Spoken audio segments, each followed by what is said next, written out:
Welcome back नाज़रीन। उधर बलूचिस्तान का मामला भी जी सरगर्म है और बल्कि कुछ देर पहले वज़ीर आला बलूचिस्तान जाम कमाल साहब ने प्रेस कॉन्फ्रेंस की कुछ साथियों के साथ और उन्होंने कहा कि मामला सेटल हो गए हैं और मैं 5 साल पूरे करूंगा और अच्छे पैगामात आए हैं और सूरत हाल डिफ्यूज़ हो रही है।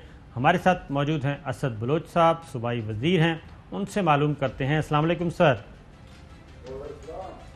अच्छा सर, क्या सूरत हाल डिफ्यूज़ हो गई, मामला ख़त्म, सुलह सफाई हो गई? लेकिन ख्वाहिशात और ख्वाब देखने में कोई कैद बंद नहीं है। अभी तक हमारे 14 बंदे इंटेक्ट हैं। आज हमारी 1 बजे मीटिंग हुई है और मीटिंग में हमारे सारे साथी बैठे हुए थे और हम इंशाल्लाह कामयाबी की तरफ जा रहे हैं। और जाम साहब बहुत से चीज़ों पे आज उन्होंने प्रेस कॉन्फ्रेंस किया कि ये आएंगे, टूटेंगे। 1 महीने से इनके घरों में चक्कर लगा के एक बंदा भी नहीं टूटा। तो मेरे ख्याल में ऐसी ख्वाहिशात रखने के अलावा और कुछ नहीं है।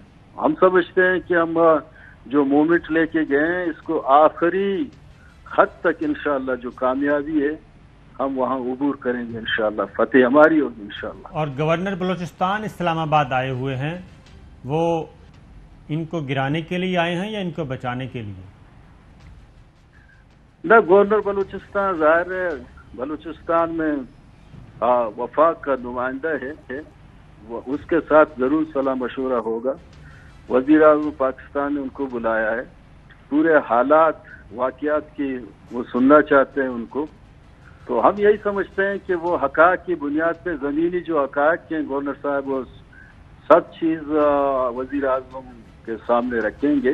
और वज़ीर आज़म चूँकि मुल्क का वज़ीर आज़म है, बलूचिस्तान में हमेशा आए हुए, बलूचिस्तान की तरक्की की बात करते हैं। हम समझते हैं वो इस मामले में जो हम मुँह कर रहे हैं हमें साथ देगा, हम यही तवक्को रखते हैं। बिल्कुल ठीक है। तो मुदाखलत नहीं करेगी, तो कोई फोर्स नहीं करेगी। ये कब इजलास है जी तहरीक अदम एतमाद के लिए? ये 20 तारीख को होगा इंशाल्लाह। 20 तारीख को। इसका मतलब है कि आपकी तहरीक अदम एतमाद बरकरार है और आपके ख्याल में इसको मंतकी अंजाम तक पहुंचाया जाएगा? पहुंचाएंगे इंशाल्लाह, मजबूती के साथ पहुंचाएंगे इंशाल्लाह। ठीक है। तो ये वज़ीर आला बलूचिस्तान जाम कमाल आज राइट लेफ्ट में कुछ रहनुमा दीगर भी बैठे थे, तो वो किस बुनियाद पे कह रहे थे, उनको कोई पैगाम दिया?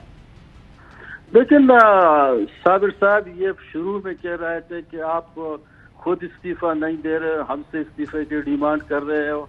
हमने इस्तीफा भी दे दिया, उसका ये ख्वाहिश पूरा कर दिया कि ऐसी बात नहीं है। फिर उन्होंने कहा कि ये 14 बंदे नहीं हैं, ये 7 बंदे हैं, कुछ लेडीज हैं, हमने उनको तोड़ दी है, ये हमारे कैंप में आके शामिल हुए हैं। लेकिन कल जो 14 बंदों ने सिग्नेचर के साथ जो नो कॉन्फिडेंस मोशन जमा किया, ये तो सारी चीजें एक हकीकत है। उनकी जितनी भी तज्जियात है, जितने भी ख्वाहिश थे, सारे गलत बयानी थी। वो ख्वाहिश तो रख सकते हैं कि आखिरी टाइम पे मैं देख लूंगा, जब वोटिंग शुरू होगी, जब दरवाजे बंद होंगे असेंबली के तो लोग निकलना शुरू होंगे, मैं बच जाऊंगा इंशाल्लाह। तो ठीक है, वो उम्मीद भी रखे, उम्मीद पे कोई कैद बंद नहीं है। लेकिन हम समझते हैं कि ये टीम जो हमारे साथ है, यूनाइटेड ग्रुप, मैं इनको नाराज ग्रुप नहीं कहता हूँ, यूनाइटेड ग्रुप, ये बिल्कुल अपनी जगह इंटेक्ट है, मजबूती के साथ खड़े हैं। आज 1 बजे हमारा मीटिंग हुआ, सारे अपनी जगह मौजूद थे। जान साहब शिकस्त तो उनकी मुकद्दर अभी बन गई है, बेहतर यही था कि इज्जत के साथ वो जाते।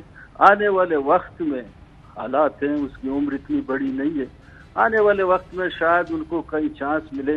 गवर्नमेंट चलाने का सलीका हम उसको सिखा रहे हैं मुस्तकबिल की खातिर। जी चौधरी साहब। नहीं, असद बलोच साहब ये फरमाएं कि आप अभी तक उनके साथ वजीर थे, तो 3 साल में जाम कमाल ने ऐसा क्या खराबी की है कि वो अब आप उनको हर सूरत में हटाना चाहते हैं? देखिए, हम अभी तक उन चीजों पे नहीं जा रहे हैं। कल से बहुत से प्रोग्राम हुए, हम एक दायरे में रहते हुए बात कर रहे हैं। अगर बात हम करना शुरू करें तो बहुत सी चीजें हैं। हम अगर बंडोरा बक्स खोलना चाहें तो बहुत सी चीजें हैं, बहुत सी हैरानगी होंगी, ऐसे चीजें होंगे कि आप सोच भी नहीं सकते हैं। लेकिन हम जाना नहीं चाहते हैं उस पर। ہم آئینی تقاضوں کی دائرے میں رہتے ہوئے سارے چیزیں کر رہے ہیں. دیکھیں وہ کہتے ہیں خود اپنی زبان سے کہہ رہے ہیں کہ ہمارے پاس 25 بندے ہیں. کل انہوں نے یہی کہا, آج بھی وہ یہی کہہ رہے ہیں. 25 بندے تو بلوچستان اسمبلی کی میجارٹی تو نہیں ہوئے, 33 بندوں کی ضرورت ہے. یہ 25 بندے جو اس کے پاس ہیں, پھر اخلاقی طور پہ ان کو تو جانا چاہیے. بالکل ٹھیک ہے, بہت بہت شکریہ اسد بلوچ صاحب. اب ذرا دینی کہ اپوزیشن پی ڈی ایم اس تبدیلی کو یا اس موو کو کیسے دیکھ رہی ہے؟ وہ کہہ رہے ہیں کہ یہ معاملہ ہے لوٹ پیچھے کی طرف گردش ایام تو. مولانا فضل الرحمان صاحب کو سنائیے جی. ان کے اپنے لوگوں نے جو بغاوت کی ہے ان سے گمبھیر صورتحال وہاں سے بنی اور ظاہر ہے اس کو فائدہ اپوزیشن اٹھائے گی.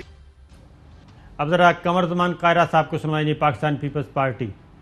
جب بھی پاکستان میں کوئی اس طرح کی ہنگامہ آرائی ہوئی ہے, اس طرح کی تبدیلیاں ہوئی ہیں, تو اکثر اس کا آغاز بلوچستان سے ہوا ہے. اور بلوچستان سے جب یہ معاملہ چلا ہے تو اس کے اندر اتحادیوں کے اندر دراڑیں ہیں, وہ بھی ناراضگیاں ہیں, اور حکومت کو بلوچستان سے والے اس لہر کا مقابلہ کرنا شاید مشکل ہو جائے. مشکل ہو گئے اور تبدیلی کا آغاز بلوچستان سے ہوتا ہے. نبیل قبول صاحب مزید کلیئرٹی کے ساتھ بات کر رہے ہیں.